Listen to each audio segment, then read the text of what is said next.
क्या है सच्चाई पवन सिंह और अक्षरा सिंह के आने वाले गाने की?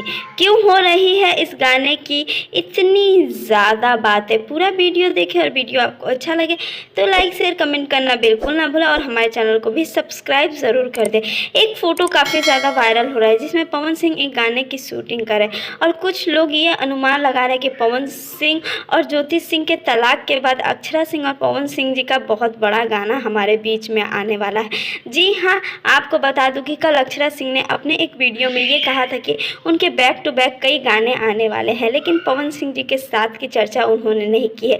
कुछ लोगों का ये मानना है कि जिस तरीके से अक्षरा सिंह और खेसारी लाल एक साथ फिर से काम करने लगे, वैसे ही पवन सिंह जी का तलाक हो जाने के बाद अक्षरा सिंह और पवन सिंह जी भी एक साथ काम करने लगेंगे। तो अक्षरा सिंह ने साफ मना कर दिया है कि वो पवन सिंह जी के साथ कोई काम करेंगे।